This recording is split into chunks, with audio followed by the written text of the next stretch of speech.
একদম খুবই এখন আলোচিত যে ইনকিলাব মঞ্চের ওসমান হাদির উপরে যে গুলি বর্ষণ এবং তিনি এখন জীবন সংকটে আছেন, তার অবস্থা খুব একটা ভালো না বলেই আমরা জানতে পারছি।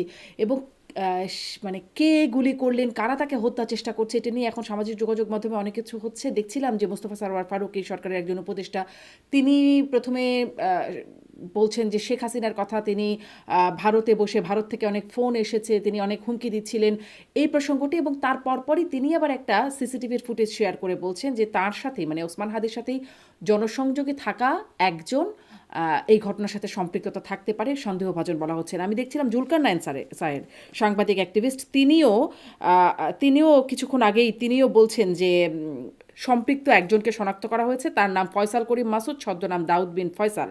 তিনি ছাত্রলীগ সহসভাপতি, সাবেক ছাত্রলীগ সহসভাপতি, ঢাকা মহানগর উত্তর এবং আদবর ছাত্রলীগের সাবেক সভাপতি। তো এই দুজন ব্যক্তি কি এক? আপনি নিশ্চয়ই দেখেছেন, মানে সিসিটিভির ফুটেজের ব্যক্তি আর জুলকার নাইন স্যার যার কথা বলছেন, ওনারা কি একই ব্যক্তি? মানে দুজন কি একই ব্যক্তি?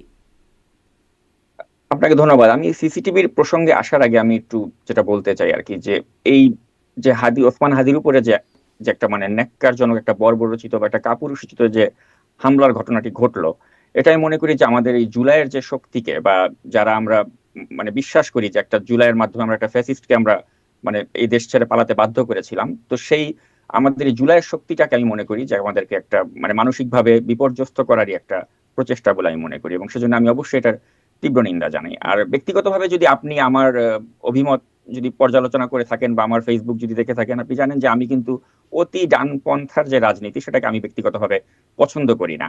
তো তারপরেও কিন্তু আপনি দেখবেন যে আমি কিন্তু কখনোই ওসমান হাদিকে উদ্দেশ্য করে কখনোই কিন্তু আমি কোনো নেতিবাচক মন্তব্য করিনি বা একটা ফেসবুকে একটা পোস্টও করিনি, কারণ আমি মনে করি যে তারও এই দেশে রাজনীতি করার অধিকার রয়েছে। নট অনলি বিকজ তিনি জুলাইয়ের একজন অন্যতম স্টেক হোল্ডার সেজন্য নয়, আমি মনে করি যে প্রত্যেকেরই যার যার রাজনীতি করার অধিকার এই দেশে রয়েছে। তো সেজন্য তিনি যে সাহসিকতার সাথে রাজনীতি করছেন, ঢাকা ৮-এর মতো একটা অত্যন্ত মানে গুরুত্বপূর্ণ একটা সংসদীয় আসন থেকে তিনি স্বতন্ত্র মানে দাঁড়াবার যে একটা সাহস করেছেন, এবং তাকে আমরা দেখছি যে অনেকেই তাকে একসেপ্ট করেছেন, এবং আমরা এমনও দেখেছি যে মানুষ তাদের ব্যক্তিগত পকেটের টাকা তাকে দিচ্ছে, কেউ 500 টাকা, কেউ 1000 টাকা, এভাবে তাকে দিয়ে তাকে বলছে যে তোমার মতো একটা ফেস আমাদের রাজনীতিতে উঠে আসুক। তো এগুলো কিন্তু খুব ইন্সপায়ারিং। আমি মনে করি যে এটা দেখে আমাদের বোঝা উচিত যে রাজনীতিতে কিন্তু আমাদের অনেক ধরনের পরিবর্তনের মাঝে এটা এক ধরনের পরিবর্তন, নিশ্চয়ই। এবং ইতিবাচক পরিবর্তন বলে আমি মনে করি। তো সেজন্য আমি মনে করি যে প্রত্যেকেরই তার নিজ নিজ রাজনীতি করার অধিকার রয়েছে, ওসমান হাদিরও তার রাজনীতি করার অধিকার রয়েছে, বা অতি ডানপন্থার রাজনীতি যেটা তিনি করেন, যেটা আমি হয়তো ব্যক্তিগত পছন্দ করি না, কিন্তু তারপরে আমি মনে করি তাকে তার যে পলিটিক্যাল স্পেস সেটা তাকে দিতে হবে। তো এখন এই যে তাকে মুখ বন্ধ করে দেওয়ার যে একটা প্রচেষ্টা আমরা দেখতে পারলাম, তো এটা অবশ্যই আমি মনে করি যেটার পেছনে একটা গভীর ষড়যন্ত্র বা হীন উদ্দেশ্য রয়েছে। জি, সেই এবং ষড়যন্ত্র আপনাকে উদ্দেশ্য নিয়ে আপনার পর্যালোচনা বা আপনার সমীকরণ মেলানোর একটা চেষ্টা আছে কিনা সেটা জানতে চাইবো। তবে আপনি কি, আমি যেটা প্রশ্নটা করছিলাম, কারণ এটা আমি মাত্রই দেখলাম জুলকার নাইন স্যারের সেই পোস্টটা, মানে দুটো, আপনিও নিশ্চয়ই দেখেছেন, খেয়াল করছেন যেহেতু, আপনার কি মনে হয় বা আপনি কি বুঝতে পারছেন ওই দুজন ব্যক্তি এক কিনা? যার কথা আসলে মোস্তফা সরওয়ার ফারুকী যেই সিসিটিভি ফুটেজ দিচ্ছেন, আর জুলকার নাইন স্যার যার কথা বলছেন, আপনি কি খেয়াল করেছেন বিষয়টা? আসলে সিসিটিভির ফুটেজ দেখে আসলে আপনি কিন্তু ওই অর্থে মানে চেহারা চেহারা যে একদম পুরোপুরি মিলেছে বা মিলবে, এটা আসলে সিসিটিভি দেখে কিন্তু বোঝার মতো আসলে অবস্থা নেই, কারণ ওইটার রেজুলেশনের ক্ষেত্রে আপনি জানেন যে ওরকম রেজুলেশন পাওয়া যায় না যেটা দিয়ে আপনি একদম পিন পয়েন্ট করে নিশ্চিতভাবে বলতে পারবেন যে এটাই সেই ব্যক্তি। কিন্তু তারপরেও আমি অনুসন্ধানী সাংবাদিক হিসেবে জুলকার নায়ান স্যার সামি, আমি তাকে অত্যন্ত শ্রদ্ধা করি, রেসপেক্ট করি, এবং আমি কখনোই মনে করি না যে তিনি আন্দাজে ঢিল ছোড়ার হুম, মতো হুম। মানুষ। তো সেজন্য আমি মনে করি যে তিনি যখন একদম স্পেসিফিক্যালি তিনি বলেছেন যে এই ব্যক্তি ফয়সাল করিম মাসুদ, তিনি জাহাঙ্গীর কবির নানক এবং আসাদুজ্জামান খান কামালের একজন কর্মী, তো আমি মনে করি যে জুলকার নাইন সায়ের সামি এটা জেনে বুঝেই তিনি লিখেছেন। এবং এটাও আমরা জানতে পেরেছি যে এই ব্যক্তি একজন সাবেক ছাত্রলীগের সহসভাপতি, এবং ঢাকা মহানগর উত্তর এবং আদাবর ছাত্রলীগের তিনি সাবেক সভাপতি। তো আমি কিন্তু এই ঘটনাটা ঘটার পর থেকেই কিন্তু আমি ব্যক্তিগতভাবে যখন আমাকে বলা হচ্ছিল যে আমার ধারণা কি, আমি কিন্তু তখন থেকে বলছিলাম যে আমার ধারণা এখানে অবশ্যই আওয়ামী লীগের বা পতিত স্বৈরাচারের লোকজনই জড়িত। কিন্তু দেখা যাচ্ছে কি যে আমাদের এই জুলাইয়ের শক্তিটাই এখন এত বিভক্ত হয়ে গিয়েছে যে আমরা দেখলাম যে অত্যন্ত হতাশাজনক ভাবে যে এই ঘটনার পর থেকে জামায়াতে ইসলামী বলেন বা সাদিক কায়েম বলেন, তারা কিন্তু দেখা যাচ্ছে যে এখানে মির্জা আব্বাসকে জড়িত করে তারা নানা ধরনের ইঙ্গিতপূর্ণ বক্তব্য রাখা শুরু করে দিলেন। তো এই যে একটা ব্যাপার, আবার দেখতে পাচ্ছি যে জাতীয়তাবাদী চেতনারও যারা রয়েছেন তারা আবার দেখা যাচ্ছে এখানে বলছেন যে সাদিক কায়েম জড়িত থাকতে পারে বা এখানে জামাত করতে পারে। তো এই যে নিজেদের মধ্যে যেটা পরস্পর কাদা ছড়াছড়ি, এর ফলে আমি মনে করি যে বেনিফিটেড কিন্তু আলটিমেটলি হচ্ছে ঘটনাটি মানে স্ট্রংলি আমরা মনে করি যারা ঘটিয়েছে, তাতে আওয়ামী লীগ বা পতিত স্বৈরাচার, তারা কিন্তু তো এগুলো এটা দেখে কি কিন্তু কাদা ভারত থেকে ছোড়াছুড়ি বসে না? বসে মানে তারা হাসছে। আপনারা তো এটাও নিশ্চিত না যে পতিত স্বৈরাচার, মানে এটাও কি কাদা ছোড়াছুড়ি হবে না? যে আগেই যদি বলে দেওয়া হয় যে মানে সব নন্দ ঘোষের মতো সব যদি না, মানে আমরা তো দুদিন আগেই দেখলাম যে শেখ হাসিনা তার একটা অডিও যে ফাঁস হলো বা তারা যে ফাঁস করলেন, হুম, অডিওতে তিনি কি বলছিলেন? তো তারা তো বলছিলেন যে আমরা এরকম চরম প্রতিশোধ নেব, এবং তিনি বলছিলেন যে আগে করে দেখাও, তারপরে তারপরে দেখা যাবে। তো আর আমরা তো এ পর্যন্ত তো শেখ হাসিনার যে অনেকগুলো এনটিএমসির যে কল রেকর্ড গুলো ডিস্ট্রয় করে দেওয়া হয়েছিল, সেগুলো তো উদ্ধার করা হয়েছে। তো হুম, সেগুলো তো আমরা দেখেছি তো, যে ফজলিনুর তাপসের সাথে শেখ হাসিনার কথোপকথন, বা আপনি দেখেছেন যে আম, এই পররাষ্ট্র উপদেষ্টা যিনি ছিলেন হাসান মাহমুদ, তার সাথে তার যে কথোপকথন, সেখান থেকে স্পষ্ট ইঙ্গিত রয়েছে যে তিনি জুলাইয়ের সময় কতটা অমানবিক হুম। অমানবিকতা তিনি দেখিয়েছিলেন। তো সেই অমানবিকতা যে তিনি এখনো দেখাবেন না, সেটা তো মনে না করার কোনো কারণ নেই। হুম। তো আবার সেজন্য আবার আমি এই মনে জুলাই করি যে যোদ্ধারাও তো মানে ওসমান হাদির মতো ব্যক্তিরা তারাও তো তাদের বক্তব্যে এমন সব কথা বলেছেন, মানে এতটা আক্রমণ, একজনকে ছিঁড়ে ফেলো ধরে ফেলো, মানে এরকম নানান রকম সহিংস টাইপের বক্তব্য তো তারাও দিয়েছেন। তার মানে কি, মানে বক্তব্য থেকে কি একটা ধারণা, স্পষ্ট ধারণা পাওয়া যায়, বা সেটার উপরে মানে বেস করে বললে সেটি কি আন্দাজ ভিত্তিক হয়ে যায় না? এখন ওই যে পলিটিক্যাল রেটরিক যেটা, এটা তো আমাদের অনেক পুরনো কালচার, এবং আমি তো মনে করি এই পলিটিক্যাল রেটরিকের ক্ষেত্রে সবচেয়ে অগ্রগামী ভূমিকা রেখেছিলেন ওই শেখ হাসিনা। কারণ আমার জীবনে আমার এখনো মনে আছে যে সবচেয়ে বড় পলিটিক্যাল রেটরিক আমার যেটা স্পষ্ট আমি শুনেছিলাম, সেটা হচ্ছে শেখ হাসিনা একবার তিনি লক্ষ্মীপুরে গিয়ে তিনি বলেছিলেন যে জয়নাল হাজারী, একটা লাশ পড়লে তুমি 10টা লাশ ফেলবে। হুম, তো ওর থেকে বড় পলিটিক্যাল রেটরিক তো আমি আর দেখিনি, যে তিনি প্রকাশ্যে একটা জনসভায় তিনি বলছেন যে জয়নাল হাজারী, এখানে একটা লাশ পড়লে তুমি 10টা লাশ ফেলবে। তো এ ধরনের মানে পলিটিক্যাল রেটরিকের ক্ষেত্রে তো শেখ হাসিনা অগ্রগামী ভূমিকা হুম, সবসময় রেখেছেন। তো সেজন্য আমি মনে করি যে এটা আমাদের একটা পলিটিক্যাল কালচার হয়ে গেছে, যদিও এই কালচারটাকে আমি সমর্থন করি না, এই হুম, কালচার থেকে আমাদের বের হয়ে আসা উচিত। তো এখন হাদিও আপনি জানেন অত্যন্ত তরুণ বয়সে, তো যেখানে তার পূর্বসূরীরা শেখ হাসিনার মতো পলিটিশিয়ান বা অন্যরা এ ধরনের পলিটিক্যাল রেটরিক ব্যবহার করেন, তা হাদির মতো যারা বয়সে তরুণ টকবগে, তারাও এই ধরনের অনেক কথা বলতেই পারেন। হুম, এবং আমি ব্যক্তিগতভাবে তো আপনাকে বললামই যে আমি অতি ডানপন্থার রাজনীতি যারা করেন, সেটাকে আমি কখনোই সমর্থন করি না। বা হাদিও যে ধরনের ভাষা বা আক্রমণাত্মক শব্দ ব্যবহার করে, এটাকে আমি সমর্থন করি না। কিন্তু তার মানে এই নয় যে তাকে এখন এজন্য পেছন থেকে এসে একটা বাইকে করে এসে, একটা হুম, স্পিডি একটা বাইক আর একটা স্লো একটা যে রিক্সা, অর্থাৎ কতটা দক্ষ একজন শুটার না হলে এটা সম্ভব, আপনি একটু কল্পনা করে দেখুন হুম, যে অত্যন্ত প্রফেশনাল একজন শুটারের পক্ষেই হুম। কিন্তু এটা সম্ভব, যেটা নিশ্চয়ই, হাদির উপরে করা হলো। নিশ্চয়ই। তাই আপাতদৃষ্টিতে তাই মনে হচ্ছে। খুব স্পিডি বাইকে কে আসছেন সিসিটিভি ফুটেজে সেটা স্পষ্ট না করা গেলেও ওই যে মোস্তফা সরোয়ার ফারুকী যেটি শেয়ার করছেন, সেখানে দেখা যাচ্ছে যে মানে তার সাথে, মানে হাদির সাথে জনসংযোগেও যিনি ছিলেন তিনিই সেই স্পিডি বাইকে আছেন বলে ধারণা করা হচ্ছে। জনসংযোগে যিনি ছিলেন তার কিন্তু ছবি দেয়া আছে। সেই ছবিটাতে কিন্তু মোটামুটি তার চোখ এতটুকু পর্যন্ত অন্তত দেখা যাচ্ছে, তার পরিধেয় কাপড় দেখা যাচ্ছে। আর ওদিকে জুলকারনাইন সায়ের যার কথা বলছেন, এই দুজন ব্যক্তিকে কি আপনি মিলিয়ে দেখেছেন যে তারা কি একই ব্যক্তি কিনা, একই ব্যক্তির দিকে ইঙ্গিত হচ্ছে কিনা? জি, এগেইন আমি মনে করি যে এক্ষেত্রে আপনাকে দেখতে হবে যে কার মাধ্যমে এই তথ্যটা সর্বপ্রথম লিক হলো। এটা কিন্তু জাওয়াদ নির্ঝর, আমার বন্ধু, তিনি সর্বপ্রথম এই কথাটি লিক করেছেন। তো আমি জাওয়াদ নির্ঝর বা জুলকারনাইন সায়ের তাদের যে অনুসন্ধান, এটার উপরে আমি যথেষ্ট আস্থা রাখি, হুম, এবং আমি মনে করি না যে তারাও আন্দাজে ঢিল ছোড়ার মতো। হুম, তো সেজন্য আমি আমি বিশ্বাস করি যে অবশ্যই তারা কনক্রিট কোনো একটা জায়গা থেকে নিশ্চয়ই এটা জানতে পেরেছেন বা উদ্ঘাটন করতে পেরেছেন বলেই কিন্তু ওই ছবিগুলো তারা পোস্ট হুম, করেছেন, বা এই এদের সম্পৃক্ততার বিষয়টা তারা উল্লেখ করছেন। হুম, তো আমি মনে করি যে হ্যাঁ, অবশ্যই ওই তাদের পোস্টের উপর ভিত্তি করে বা তারা যেটা ইন্ডিকেট করছেন সেটার উপর ভিত্তি করে যদি গোয়েন্দা সংস্থা আরো বিস্তারিত অনুসন্ধান চালায়, তাহলে কিন্তু এই বিষয়টা আরো সহজে তারা উদ্ঘাটন করতে পারবে বলে আমি মনে করি। জি। মানে তার মানে কি ওই ব্যক্তি হাদির সাথে জনসংযোগে ছিলেন? অফকোর্স আমরা তো তাই দেখতে পাচ্ছি। আর এখন আপনি জানেন যে আমাদের বাংলাদেশে কিন্তু এখন ওই ধরনের কোনো প্যান্ডেমিক নয় হুম, যে আপনাকে এখন মুখে মাস্ক পরে থাকতে হবে। হুম, হুম, তো সেই ব্যক্তির চলাফেরা বা গতিবিধি কিন্তু সন্দেহজনক, যে সে কেন ওইভাবে মাস্ক পরে আছে, অর্থাৎ নিজের আইডেন্টিটিটাকে সে সে কিন্তু মানে হাইড করতে চাচ্ছে। তো হুম। এটাও কিন্তু একটা সন্দেহের কারণ। জি, একদমই হাদির পাশে, মানে ছবিটিতে অন্তত দেখা যাচ্ছে একদমই হাদির পাশে দাঁড়িয়ে তিনি হাদির জি, সাথে। এবং এই ছবিটাকে কোনোভাবেই কিন্তু এআই জেনারেটেড ছবি বলে মনে হচ্ছে না। জি, সিসিটিভির ফুটেজ এটা। তো সিসিটিভির জি, ফুটেজ হিসেবে পাওয়া সেখান থেকে। হ্যাঁ। এবং সেখানে যে এই যে ছাত্রলীগ বা আওয়ামী লীগের সাথে তার সম্পৃক্ততার কথা বলা হচ্ছে, মানে আসলে তো শিবিরেরও অনেককে আগে দেখেছি যে তারাও ছাত্রলীগের, এমনকি যাদের কথা এখন বলা হচ্ছে আপনিও বলছিলেন তারাও মানে ছাত্রলীগের কমিটিতেই সদস্যভুক্ত ছিলেন। মানে বের করা কি খুব কঠিন হয়ে যাবে? নাকি এটা একটা মানে সহজেই সুযোগ বের করে ফেলা যাবে, যেটার মূল হোতা বা সুতাটা কে নাড়ছেন?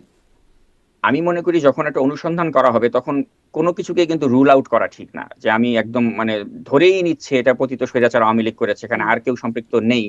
এটা ধরে যদি আমি ইনভেস্টিগেশন করি তাহলে কিন্তু ইনভেস্টিগেশনটা আমার মনে করি যে সঠিক হবে না। সঠিক ইনভেস্টিগেশনের স্বার্থে আমি মনে করি যে প্রত্যেককেই মানে এখানে সন্দেহের আওতায় রাখতে হবে, আর সবচেয়ে আগে দেখতে হবে যে এখানে হাদির উপর আক্রমণ করলে বেনিফিশিয়ারি কে হবে। হুম, যেমন আমি মনে করি যে এখানে বেনিফিশিয়ারি যদি হয়, আমি তো মনে করি যে জামাত শিবির বা যারা নির্বাচনটাকে ভয় পাচ্ছে তারা এতে বেনিফিটেড হবে। হুম, কারণ আপনি মির্জা আব্বাসকে যেভাবে দায় দেওয়া হচ্ছে, আমি কিন্তু মোটেও আমাকে কথা শুনে তো মনে হতে হুম, পারে আমি বিএনপির পক্ষ নিচ্ছি, বিষয়টা তা নয়। আপনি আমি ঢাকা এই যে ৮ সংসদীয় আসন, এখানে আমার বড় হওয়া, আমার বেড়ে ওঠা, আমি এই এলাকারই সন্তান এবং আমার বাবা মা সহ সকলেই এই আসনেই তারা ভোট দিয়েছেন। এবং আমি জানি যে ব্যক্তিগতভাবে মির্জা আব্বাস তিনি তার পলিটিক্যাল অপোনেন্টের প্রতি তিনি তার কতটা যে তিনি সংযমী আচরণ করেন এটা আমি নিজে চোখে দেখে এসেছি। কারণ তার প্রতিদ্বন্দ্বী হিসেবে সবসময় ছিলেন সাবের হোসেন চৌধুরী, এবং সাবের হোসেন চৌধুরীর সাথে তার যে একটা সম্পর্ক, কখনোই এরকম হয়নি যে সাবের হোসেন চৌধুরীকে তিনি গালমন্দ করেছেন বা সাবের হোসেন চৌধুরী তাকে গালমন্দ করেছে। এমনকি 2018-র যে একটা মানে কলঙ্কিত নির্বাচন হলো, রাতের ভোট, ওই নির্বাচনের পরেও কিন্তু সাবের হোসেন চৌধুরী তিনি জয়ী হওয়ার পরে মির্জা আব্বাসের বাসায় গিয়েছিলেন। তো এই ধরনের একটা সৌহার্দ্যপূর্ণ পরিবেশে কিন্তু মির্জা আব্বাস তিনি রাজনীতি করেছেন, অর্থাৎ তার পলিটিক্যাল অপোনেন্টকে তিনি উড়িয়ে দেবেন, তাকে ধ্বংস করে দেবেন, এই ধরনের মাইন্ডসেট তার আছে, এটা আমি বিশ্বাস করি না। তো আর আরেকটা বড় কথা হচ্ছে যে মির্জা আব্বাসের যে জনপ্রিয়তা এই হুম, আসনে, এটা আমার নিজের চোখে দেখা। কারণ উনি তো আজকে থেকে এখানে রাজনীতি করে আসছেন না, তিনি মেয়র হয়েছেন, এই এলাকার সন্তান তিনি। আমার দাদা দাদি আমার নানি তারা যখন মারা গিয়েছে, এলাকার মুরব্বী কেউ মারা গেলে তিনি ছুটে যান সেখানে। হুম, এমনকি আমার দাদা দাদি যখন মারা গিয়েছেন তখন কিন্তু তিনি সংসদ সদস্য ছিলেন না, তখন সাবের হোসেন চৌধুরী সংসদ সদস্য, কিন্তু তিনি একজন এলাকার মুরব্বী মারা গিয়েছে শুনে কিন্তু তিনি জানাজাতে ছুটে গিয়েছেন। তো এই কারণে কিন্তু এলাকার মানুষ কিন্তু তাকে ওই ভালোবাসাটা তাকে হুম, বাসে। তো এখন হুম, তার মতো একজন ব্যক্তি আমি মনে করি না যে হাদির মতো একজন তার সন্তান সম একজনকে তিনি হত্যা করতে লোক পাঠাবেন, এটা আমি বিশ্বাস হুম। করি না। কিন্তু আবার আমার ধরেন, যদি আবার সন্দেহ ধরেন ঠিক মানে থাকে, আপনি, আমি সন্দেহ। হ্যাঁ, সন্দেহের কথাই যখন বলছেন, ধরেন তার মতো অভিজ্ঞ, তার মতো জনপ্রিয় একজন ব্যক্তি, তার পোর্টফোলিও যেটা আপনি বলছিলেন, সেই রকম একটা ব্যক্তি যখন এরকম একটা তরুণ, একটা বাচ্চা ছেলে বলা চলে তার তুলনায় অনেকই, আপনি বলছিলেন সন্তান সম, এরকম একটা ছেলে যখন তাকে চ্যালেঞ্জ করে তখন তো মানে বিষয়টা আঁতে ঘা লাগার মতোই নাকি? না, চ্যালেঞ্জ করলেও তো আপনি দেখবেন যে মির্জা আব্বাস কি পাল্টা কখনো হাদিকে উল্লেখ করে তিনি একটা বাজে কথা বলেছেন? আমি তো এরকম কোনো হুম, বক্তব্য পাইনি যে মির্জা আব্বাস কখনো হাদিকে উদ্দেশ্য করে একটা কটু কথা বলেছেন। তো সেজন্য আমি মনে করি যে ওই টলারেন্সটা তার রয়েছে। আর এখানে আপনাকে যেটা আমি বলছি যে এই নির্বাচনটা বানচাল হয়ে গেলে বা নির্বাচনটা ধ্বংস হয়ে গেলে বা এটা না হলে বেনিফিটেড কে হবে? হুম, এখানে তো আজকে হাদির এই বিষয়টাকে কেন্দ্র করে সবচেয়ে বেশি রাজনৈতিকভাবে কিন্তু ক্ষতিগ্রস্ত হবেন মির্জা আব্বাস, এটা সকলেই জানেন। যে যদি এটাকে নিয়ে পলিটিক্যাল ভাবে কেউ ক্যাশ ইন করতে চায়, সেটা কিন্তু মির্জা আব্বাসের প্রতিপক্ষরাই করবেন। কারণ যারা নির্বাচনটাকে চায় না, যারা চায় যে ডক্টর ইউনূসের সরকার 5 বছর দরকার, ওই থিওরিতে যারা বিশ্বাস করে, তারাই কিন্তু মানে চাইবে যে ওই তুরস্কের সাজেশনে হোক বা অন্য কোনো দেশের সাজেশনে হোক, যে একটা ক্ষেত্র প্রস্তুত করে নির্বাচনটাকে পিছিয়ে দিতে। ওই গ্রুপটাই কিন্তু চাচ্ছে যে নানামুখী তৎপরতা করে নির্বাচনটাকে পিছিয়ে দেওয়া যায় কিনা। তো হাদির ইস্যু বা অন্য কোনো ইস্যু যদি সামনে আসে, তারা ওইটাই চেষ্টা করবে। তো ওই গ্রুপটাকে আপনি দেখবেন যে তারা এই ঘটনা ঘটার পর থেকেই কিন্তু দেখবেন যে মির্জা আব্বাসকে ইঙ্গিত করে কিন্তু তারা নানা ধরনের হুম। কথাবার্তা বলছে। তুরস্কের ঠিক যেমন প্রসঙ্গটা, সাদিক কায়েম, তুরস্কের ঘটনার প্রসঙ্গটা, পরপরই সাদিক কায়েমকে আপনি দেখেছেন একটা ফেসবুকে পোস্ট দিয়েছে ওই মির্জা হ্যাঁ, আব্বাসকে ইঙ্গিত করেই। হ্যাঁ, তো এগুলো তুরস্ক, আমি মনে করি যে মানে হুম, ঠিক নয়, জি। রাজনীতির ক্ষেত্রে কোনো আচ্ছা, ভালো আপনি, দৃষ্টান্ত নয়। আমি আসলে কোনটা আগে আনবো সেটা বুঝতে পারছি না। তুরস্ক থেকে, তুরস্কের প্রসঙ্গ তুরস্ক থেকে কেউ এনেই হোক, আপনি বলছিলেন আপনার ফেসবুকে কি আমি দেখছিলাম কিনা যে মাহফুজ আলমের পিএস বাই পিএস তিনি তুরস্ক থেকে তার এক বন্ধুকে বরণ করেছেন, এটা কি আপনার ফেসবুক থেকে আমি দেখছিলাম? জি, জি। জি। মানে এটার সাথে কি আপনি কোনো সম্পৃক্ততা বা লিঙ্ক খুঁজে পাচ্ছেন? তুরস্কের কথা কেন বললেন? তুরস্কের কথা আমি এই কারণেই বলছি যে আপনি জানেন যে আমরা যে অনেকদিন ধরে বলে আসছি যে একটা ছোটন গ্যাং, এই ছোটন গ্যাং এর একটা আবির্ভাব ঘটেছে বাংলাদেশে, এবং এই ছোটন গ্যাং এর যে চক্রটি রয়েছে, এই চক্রটির সাথে কিন্তু তুরস্কের একটা বড় সড়ো লিঙ্ক রয়েছে।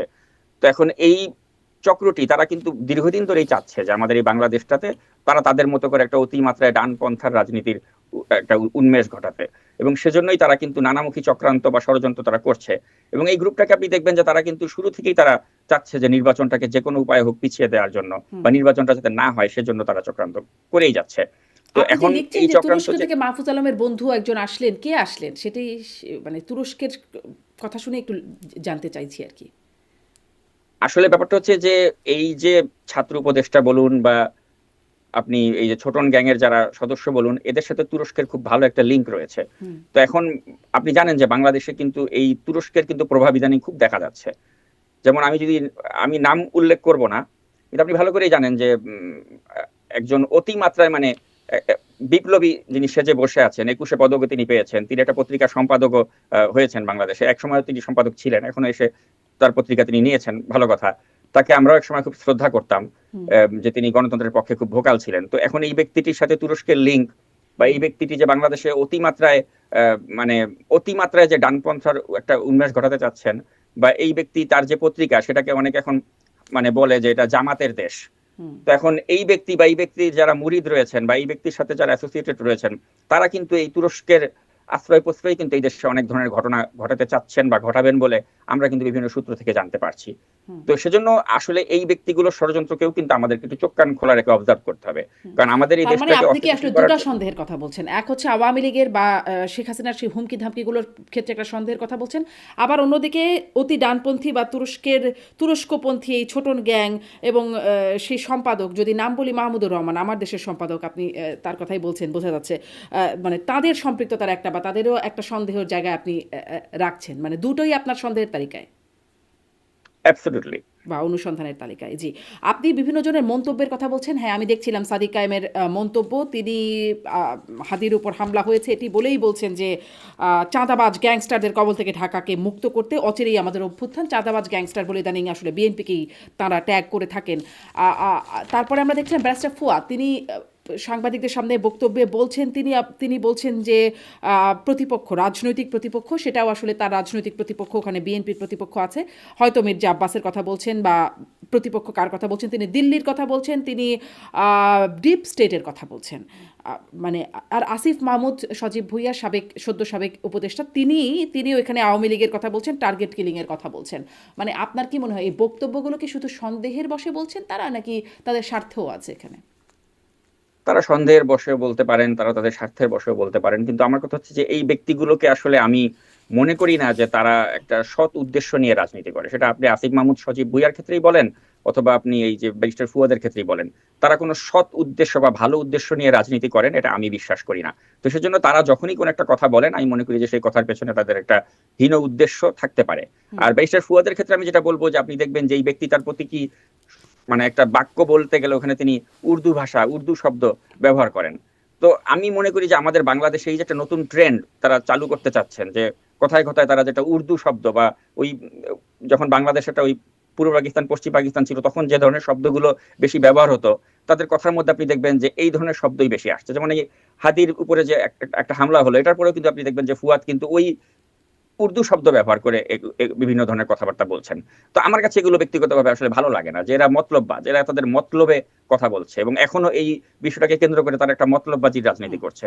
তো এখন আপনি এই ফুয়াদের যে কোনো বক্তব্যের পেছনে আপনি যদি জনগণের কমেন্ট পড়েন, আপনি তাহলেই বুঝতে পারবেন যে মানুষ তাকে কতটা ধিক্কার দেয় বা ঘৃণা করে, যে হুম তার মানে বিষয়টা এক্সপোজ হয়ে গিয়েছে ইতিমধ্যে, যে এই লোকটি তার একটা মতলববাদীর রাজনীতি, বা যেটা আমি বলছি যে অতি ডানপন্থার রাজনীতি, এটার স্বার্থে সে যে কোনো ধরনের মানে একটা মানে একটা রিমার্ক সে করে দিচ্ছে। হুম। তো আমি মনে করি যে এখন ওই হাদির এই বিষয়টাকে কেন্দ্র করেও সে একটা মতলববাজির মন্তব্য করছে। জি।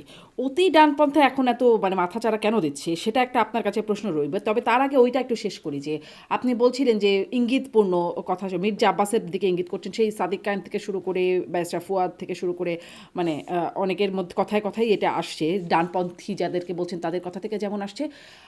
হাদির নিজের সমর্থকরাও যখন মির্জা আব্বাস তাকে দেখতে গেলেন, তখন তারাও মানে তাকে সরাসরি ভুয়া স্লোগান দিয়ে বলছেন, গুলি আপনি করিয়েছেন বা আপনি করেছেন বা আপনি করিয়েছেন, এরকম স্লোগান একদম হাসপাতালেও দিচ্ছিলেন। মানে তার সমর্থকরাই যারা তার সাথে ছিলেন। এটি আসলে কেন হচ্ছে?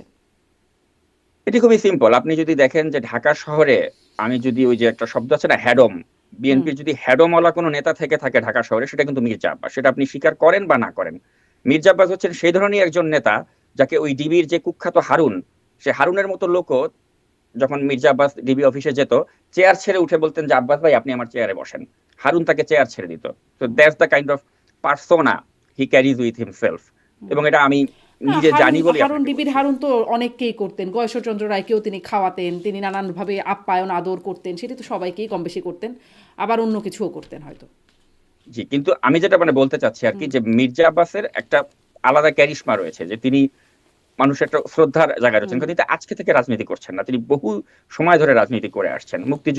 মুক্তিযুদ্ধে তিনি অংশ নিয়েছিলেন, মুক্তিযোদ্ধা ছিলেন। তো সবকিছু মিলিয়ে আসলে তিনি তো আসলে উড়ে এসে জুড়ে বসা কেউ নয়।